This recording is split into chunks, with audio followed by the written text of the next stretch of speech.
اپنی نظر اور شرمگاہ کی حفاظت کریں۔ اس دور کا سب سے بڑا فتنہ یہ ہے کہ نگاہیں پاک نہیں رہی، نگاہیں غلیظ اور گندی ہو گئی، شرمگاہوں میں وہ تقدس نہیں رہا۔ حضور علیہ السلام نے ارشاد فرمایا، من زنا زنیا بہی ولو بہی تانے دارے ہے۔ جس شخص نے زنا کیا یہ عمل اس کے گھر بھی لوٹے گا، اگرچہ اونچی اونچی دیواریں کیوں نہیں کر دیتے۔ یہ مکافات عمل ہے۔ گندم از گندم بروئے جو سے جو از مکافات عمل غافل میں شو۔ گندم بو گے تو گندم کاٹو گے، جو بو گے تو جو کاٹو گے۔ نظر کو تقدس دو، نظر کو پاکیزگی دو۔ حضرت لقمان حکیم کہتے ہیں کہ میں کئی نبیوں سے ملا ہوں، کئی نبیوں سے ملاقات کی ہے، اور میں ان سے دو چار باتیں جمع کی ہیں، اور ان ساری باتوں کو میں نے جمع کر کے 100 باتیں جمع کی ہیں، اور ان کا پھر میں نے خلاصہ تیار کیا ہے۔ ان میں 8 باتیں الگ کی ہیں۔ ان 8 باتوں میں ایک بات یہ ہے، جب کسی کے گھر جاؤ تو نظر کو حفاظت میں رکھو۔ جس شخص کے مہمان بنو، جس کے گھر جاؤ، تمہاری نظر نہ بھٹکنے پائے۔ نظر اگر غیر محرم کو شہوت سے دیکھتی ہے، حدیث میں آتا ہے کل قیامت کے دن جہنم کی آگ سے بھر دی جائے، وہ سخت رسوا ہوگا۔ آج میڈیا کی آوارگی اور انٹرنیٹ پہ جو کچھ ہو رہا ہے، ٹیلی ویژن اور سینما جو بدتمیزی پھیلا رہے ہیں، اور موبائل پیکج جس طرح بے حیائی کو فروغ ہو رہا ہے، ہم اس کے خلاف پوری قوت کے ساتھ بند باندھیں۔ اپنی اولادوں کے ہاتھوں سے ناول چھین لو، ان کے ہاتھوں سے جو ہے وہ فلمیں چھین لو، ان کی خلوتوں پہ نظر رکھو اور ان کی حفاظت کرو۔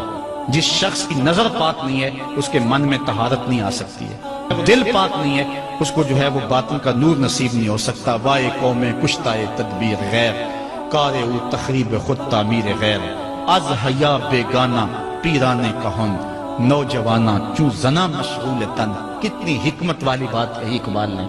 وہ اپنے دور کا دکھڑا سناتا ہے، جس دور سے ہم گزر رہے ہیں اب تو عجیب حال ہو گئے۔ اقبال کہتا ہے یہ جو میرا دور ہے، جوان تو جوان رہے، بوڑھوں کی نظروں میں حیا نہیں رہا۔ از حیا بیگانہ پیرانے کہن، بوڑھے لوگوں کی آنکھوں میں بھی اقبال کہتا ہے حیا نہیں رہا۔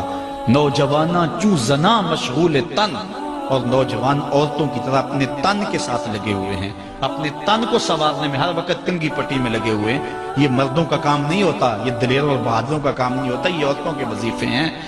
در دل شاں آرزوہا بے ثبات، مردہ زائن از بطون امہات۔ ان کے دلوں میں آرزویں کوئی اور ہی ہیں، اور ماؤں کے پیٹوں سے مردہ جنم لے رہے ہیں۔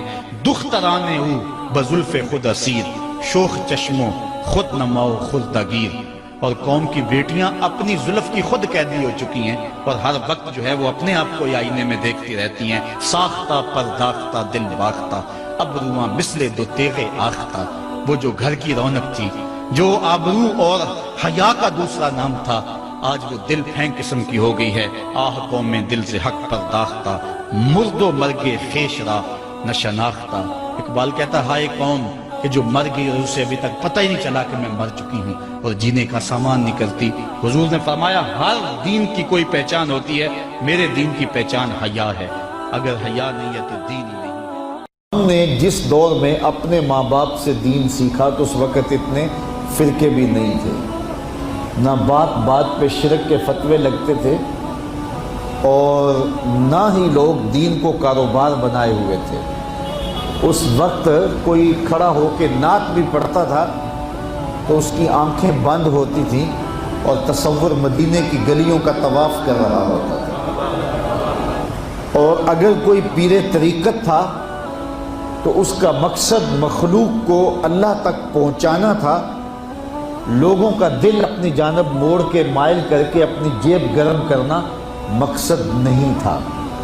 اس وقت عالم دین لوگوں کی عقیدتوں کو سمیٹ کر کے، گھیر کر کے، اپنی عقیدت کے دائرے میں ڈال کر کے ان سے سطحی مفاد حاصل کرنے کا دھندا نہیں کرتے تھے۔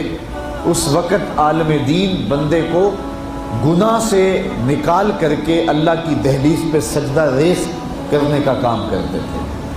اور آج ہم دیکھتے ہیں کہ فرقہ پرستوں نے اسلام کو توڑ کے رکھ دیا، اور جو لوگ بیچارے اللہ کے حضور سجدہ ریز ہوتے ہیں ان پر شرک کے اور بدعت کے فتوے لگا کر کے ان کو اسلام سے بدزن کرنے کی کوشش کی، اور نعت خوانیاں ایک بہت بڑا کاروبار بن گیا، اور پیری مریدی ایک بہت بڑا دھندا بن گیا، تو اس دور کے اندر اپنی اولاد کو سنبھالنا، وہ طرح طرح کے سوال کرتی ہے، پوچھتی ہے، تو پھر ان کو دین پر مطمئن رکھنا اتنا آسان کام نہیں ہے۔ ہمارے والدین نے ہماری تربیت کی تو ان کے لیے قدرے آسان تھا، لیکن ہمارے لیے اپنی اولاد کو سنبھالنا اور دین کی راہ پر ڈالنا قدرے مشکل ہے۔ لیکن ہمارے والدین نے جو آسان کام کیا تھا اس کے لیے بھی بڑی محنت کی تھی، اور ہم اپنی اولاد کے لیے کیا اتنی محنت کر رہے ہیں جتنی محنت ہمارے والدین نے ہمارے اوپر کی تھی۔ تو اگر ہم نہیں کر رہے تو پھر ہماری اگلی اولادیں یا ان کی اگلی نسلیں پھر کن ہاتھوں میں ہوں گی؟ تو اس لیے ہمیں خاص طور پہ سوچنا چاہیے۔ میں نے قرآن مجید کی جو آیت کریمہ پڑھی ہے اس میں ارشاد فرمایا، اپنے آپ کو اور اپنی اولاد کو دوزخ کی آگ سے بچا لو جس کا ایندھن انسان اور پتھر ہے۔ تو مجھے اور آپ کو اپنی اولاد کی حفاظت کرنی چاہیے۔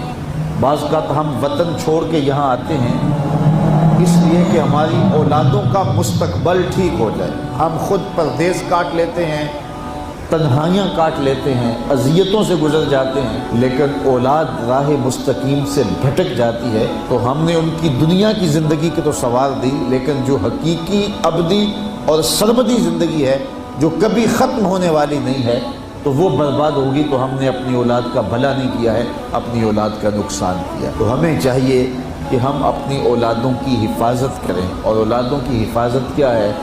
ان کے اخلاق اچھے ہوں، ان کا کردار خوبصورت ہو، ان کے دین کی حفاظت ہو، اور وہ ایک صالح، سچے اور کھرے مسلمان کے صورت اپنی زندگی گزارنے کی مشق کریں، اور اس کا عملی نتیجہ ہماری آنکھوں کے سامنے ہو۔ میرے حضور نے ارشاد فرمایا کہ اپنی اولادوں کو 3 چیزیں سکھاؤ۔ پہلی چیز حب نبیکم، اپنی اولاد کو نبی کریم علیہ السلام کا پیار سکھاؤ۔ دوسری چیز وحب اہل بیتہ، اور حضور کے اہل بیت کا پیار سکھاؤ۔ اور تیسری چیز وتلاوت القرآن، انہیں قرآن مجید کی تلاوت کرنا سکھاؤ۔ یہ 3 چیزیں آپ اگر بچپن سے ہی اپنی اولاد کے اندر داخل کر چکے تو پھر آپ کامیاب ہوئے۔ یہ بات ذہن میں رکھیے کہ ہم اس وقت متوجہ ہوتے ہیں اولاد کی تربیت کے لیے جب وہ ہمارے ہاتھ سے نکل چکی ہوتی ہے۔ ہمارے گھروں میں ہماری صبح کا آغاز قرآن مجید کی تلاوت سے ہو تو پھر خیر و برکت کے قافلے ہمارے گھروں میں اتریں گے۔ قرآن ہماری زندگی کو بدلنے والی کتاب ہے۔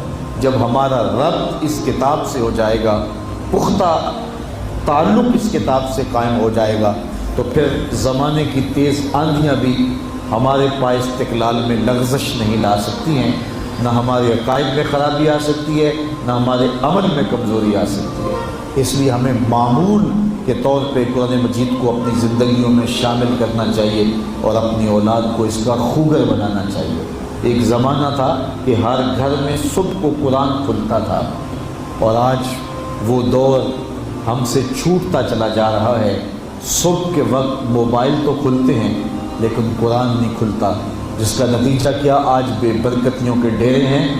کثرت مال کے باوجود بھی ہم بے برکتی کی بات کرتے ہیں، اس لیے کہ ہمارے گھروں میں قرآن مجید کا چراغاں نہیں ہے۔